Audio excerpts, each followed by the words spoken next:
Om Swastiastu. Yang terhormat Bapak Dr. Iputu Gede Diatmike, SEAKMSI sebagai dosen pembimbing utama. Yang terhormat Bapak Iputu Julianto, SEMSIAK sebagai dosen pembimbing pendamping. Dan yang terhormat kepada Bapak Igusti Agus Pertama Yudantara, SEMSA sebagai dosen penelaah. Pada kesempatan kali ini, izinkan saya untuk mempresentasikan proposal skripsi saya yang berjudul Analisis Dupont System terhadap Kinerja Keuangan Industri Farmasi yang terdaftar di Bursa Efek Indonesia. Sebelum itu, perkenalkan nama saya Niputu Ayu Krisnadayanti, NIM 1817051032. Adapun yang melatar belakangi penelitian ini yaitu adanya pandemi COVID-19 yang telah menyebar di seluruh dunia. Pandemi ini tidak hanya mengganggu kesehatan, namun juga berdampak pada tatanan ekonomi di seluruh negara. Pandemi membuat pertumbuhan ekonomi yang melambat.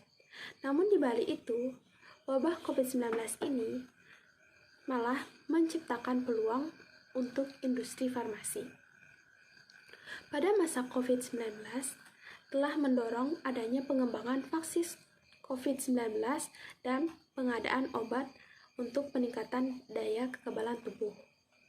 Ini memberikan efek positif pada industri farmasi yang dapat dilihat dari peningkatan kebutuhan akan vitamin, suplemen, dan obat daya tahan tubuh yang meningkat.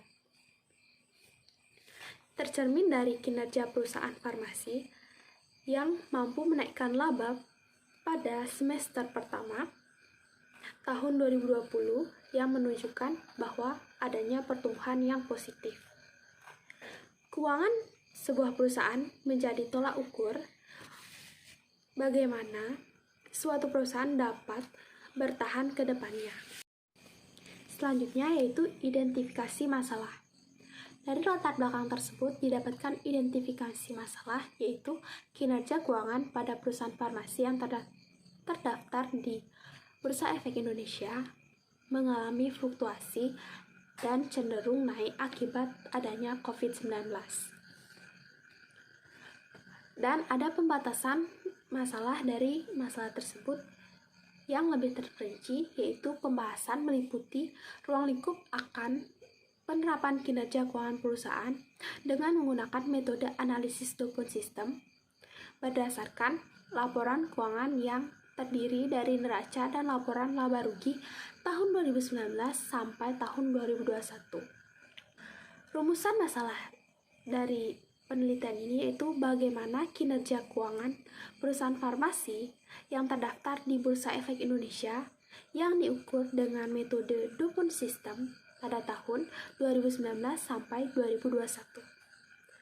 Tujuan dari penelitian ini yaitu untuk mengetahui dan menganalisis kinerja keuangan perusahaan farmasi yang terdaftar di Bursa Efek Indonesia bila diukur dengan menggunakan metode analisis Dupont System. Selanjutnya ada manfaat dari penelitian ini. Manfaat ini dibagi menjadi dua, yaitu manfaat teoritis dan praktis. Manfaat teoritis yaitu diharapkan dari penelitian ini akan menjadi bahan referensi ilmiah dalam melakukan analisis laporan keuangan dengan menggunakan analisis Dupont System di masa yang mendatang. Manfaat praktis bagi perusahaan yaitu diharapkan bermanfaat sebagai pertimbangan dalam menentukan kebijaksanaan guna mencapai kinerja keuangan dan kinerja manajemen yang lebih baik di masa mendatang. Sedangkan bagi penelitian selanjutnya diharapkan menjadi bahan referensi ilmiah untuk peneliti selanjutnya di masa mendatang akan analisis Dupont System. Adapun kajian teori yang melandasi penelitian ini. Yang pertama yaitu kinerja keuangan.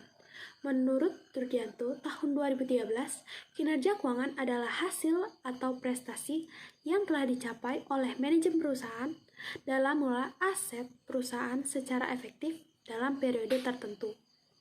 Nah, menurut Munawir, tahun 2010, Kriteria kinerja perusahaan yang baik dapat dilihat dari ROI yang berada di atas rata-rata industri, yang menunjukkan bahwa perputaran aktiva dan net profit margin sangat tinggi. Selanjutnya yaitu laporan keuangan. Menurut Ikatan Akuntansi Indonesia, dalam PSAK nomor 1 tahun 2009, dinyatakan bahwa laporan keuangan adalah suatu penyajian terstruktur dari posisi keuangan dan kinerja keuangan suatu entitas yang tujuan laporan keuangannya adalah memberikan informasi posisi keuangan, kinerja keuangan, dan arus kas entitas yang bermanfaat bagi sebagian besar kalangan pengguna laporan keuangan. Dalam pembuatan keputusan hasil pertanggungjawaban manajemen atas penggunaan sumber daya yang dipercayakan kepada mereka. Menurut pendapat Kasmir tahun 2010, laporan keuangan adalah laporan pertanggungjawaban manajemen mengenai pengelolaan perusahaan kepada para stakeholder yang menunjukkan posisi dan kondisi keuangan. Selanjutnya ada analisis laporan keuangan. Menurut Harahap, tahun 2011, analisis laporan keuangan memiliki arti yaitu menguraikan pos-pos laporan keuangan menjadi unit informasi yang lebih kecil dan memiliki hubungan yang bersifat signifikan atau mempunyai makna antara satu dengan yang lainnya, baik antara data kuantitatif atau non-kuantitatif, dengan tujuan untuk mengetahui kondisi keuangan yang lebih dalam yang sangat penting dalam proses menghasilkan keputusan yang tepat. Tujuan dari analisis laporan keuangan itu menurut Raharjo adalah untuk membantu pemakaian dan memperkirakan masa depan dengan cara membandingkan, mengevaluasi, dan menganalisis kecenderungan. Selanjutnya itu analisis rasio keuangan. Menurut Munawir tahun 2007, analisis rasio keuangan adalah suatu metode analisa untuk mengetahui hubungan dari pos-pos di dalam neraca atau laporan laba rugi secara individu dan kombinasi atau dari keduanya. Analisis rasio keuangan yaitu bertujuan yang pertama sebagai proses diagnosis kesehatan perusahaan, yang kedua menilai kinerja perusahaan dan keuangan perusahaan, yang ketiga mengetahui nilai perusahaan. Selanjutnya adalah ada analisis Dupont System. Analisis Dupont System adalah analisa yang mencakup seluruh rasio aktivitas dan margin keuntungan atas penjualan yang menunjukkan bagaimana rasio itu mempengaruhi profitabilitas. Ini menurut Weston dan Brigham tahun 1994. Pendekatan dengan analisis Dupont System merupakan salah satu alat ukur kinerja keuangan yang relevan yang digunakan untuk melihat sejauh mana efektivitas perusahaan dalam pengambilan atas investasi yang dilakukan oleh perusahaan atau ROI, Return on Investment. Bagian Dupont System yang terdapat pada slide kita lihat. Return on Investment menurut Kasmir tahun 2010 merupakan rasio yang menunjukkan hasil atas jumlah aktiva yang digunakan dalam perusahaan untuk mengukur tentang efisiensi manajemen. Return on investment ini diperoleh dari net profit margin yang dikalikan dengan total asset turnover. Selanjutnya ada net profit margin. Net profit margin menurut Kasmir merupakan suatu pengukuran kemampuan perusahaan dalam menghasilkan laba dan tingkat penjualan tertentu. Net profit margin dihasilkan dari laba bersih setelah pajak IAT dibagi dengan penjualan bersih dikalikan 100%. Menurut Harahap mengatakan bahwa total asset turnover adalah rasio yang menggambarkan perputaran aktiva yang diukur dan dari volume penjualan. Semakin besar rasio ini, semakin baik, yang menunjukkan aktiva dapat lebih cepat berputar dalam meraih laba.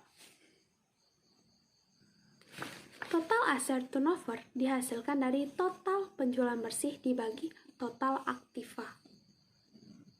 Selanjutnya ada Hubungan kinerja perusahaan dengan analisis laporan keuangan. Tingkat kesehatan perusahaan dapat diketahui dengan melakukan analisis atau interpretasi terhadap laporan keuangan. Dari hasil analisis tersebut dapat diketahui prestasi dan kelemahan yang dimiliki oleh perusahaan, sehingga pihak-pihak terkait dengan perusahaan dapat menjadikannya sebagai pertimbangan dalam mengambil keputusan. Nah, selanjutnya itu kajian penelitian yang relevan. Yang pertama, dari Pranata dan Oktalina tahun 2021 dengan judul Analisis Dupont System dalam menilai kinerja keuangan pada perusahaan farmasi yang terdaftar di Bursa Efek Indonesia periode 2015 sampai 2019. Yang kedua, Hidayat dan kawan-kawan tahun 2019 dengan judul Penilaian Kinerja Keuangan Perusahaan dengan Analisis Dupont System, studi kasus pada 4 perusahaan telekomunikasi yang terdaftar di Bursa Efek Indonesia periode tahun 2014 sampai 2018. Nah, selanjutnya yang ketiga yaitu dari Sunardi tahun 2018 dengan judul Analisis Dupont System dengan Time Series Approach TSA dan Cross Sensational Approach CSA dalam penilaian kinerja keuangan perusahaan. Studi pada industri konstruksi BUMN di Indonesia yang listing di BEI tahun 2013 sampai 2017. Nah, yang selanjutnya ada dari Sagala dan Rahman tahun 2021 dengan judul Analisis Dupont System dalam mengukur kinerja keuangan perusahaan subsektor kosmetik dan household. Selanjutnya dari Chris Naryako dan Kristiani tahun 2019 dengan judul Analisis Kinerja Keuangan Perusahaan dengan Dupont System, studi kasus Nvidia Corporation Advances Mirco Devices Inc. tahun 2015 sampai 2017. Nah, selanjutnya dari Sanjaya tahun 2018 dengan judul Analisis Dupont System dalam mengukur kinerja perusahaan PT Taspen Persero. Kerangka berpikir. Yang pertama ada kinerja keuangan. Kinerja keuangan ini akan diukur dengan analisis Dupont System. Analisis Dupont System ini menggunakan pendekatan return on investment yang dipengaruhi oleh net profit margin dan total asset turnover, seperti pada bagan yang ada di slide. Selanjutnya itu metode penelitian yang terdapat rancangan penelitian. Penelitian ini dirancang dilakukan dengan pendekatan kuantitatif deskriptif. Pendekatan deskriptif adalah salah satu cara penelitian dengan menggambarkan serta menginterpretasikan suatu objek sesuai kenyataan yang ada. Ini menurut Nasir tahun 2011. Pendekatan deskriptif juga digunakan untuk menganalisa dengan cara mendeskripsikan atau menggambarkan data yang telah dikumpulkan sebagaimana adanya dan membandingkan dengan hasil observasi peneliti yang memberikan kesimpulan pada hasil analisis. Selanjutnya ada populasi dan sampel. Populasi dari penelitian ini yaitu seluruh perusahaan farmasi yang ada di Indonesia dengan sampel berjumlah 10 perusahaan farmasi. Sumber data dengan mempertimbangkan objek yang dijadikan sampel yaitu terdaftar di Bursa Efek Indonesia pada tahun 2019 sampai 2021, mempublikasikan laporan keuangan selama periode amatan yaitu 2019 sampai 2021 dan tidak memiliki data missing atau kosong. Adapun batasan dari operasional penelitian yaitu objek penelitian yang digunakan. Penelitian ini adalah perusahaan yang melakukan perusahaan farmasi yang terdaftar di Bursa Efek Indonesia tahun 2019 sampai 2020. Selanjutnya itu variabel penelitian dan definisi operasional. Terdapat variabel independen yang merupakan variabel bebas, yang termasuk variabel independen yaitu return on investment, net profit margin, dan total asset turnover. Sedangkan variabel dependen atau variabel yang terikat yaitu kinerja keuangan. Adapun jenis dan sumber data. Jenis penelitian yang dilakukan yaitu penelitian deskriptif. Sedangkan data yang digunakan adalah data sekunder yang berada di Bursa Efek Indonesia. Sumber data dalam penelitian ini berupa data laporan keuangan yang dipublikasikan di Bursa Efek Indonesia yang diperoleh di website IDX. Teknik pengumpulan data yang dilakukan yaitu metode dokumentasi. Metode dokumentasi adalah cara mengumpulkan data, dokumen atau catatan yang ada di perusahaan farmasi yang sesuai dengan kebutuhan penelitian. Adapun teknik analisis data yang digunakan yaitu teknik analisis data kuantitatif. Terdapat beberapa langkah yang dilakukan sebagai berikut. Yang pertama, mengumpulkan data keuangan perusahaan farmasi dari tahun 2019 sampai 2020.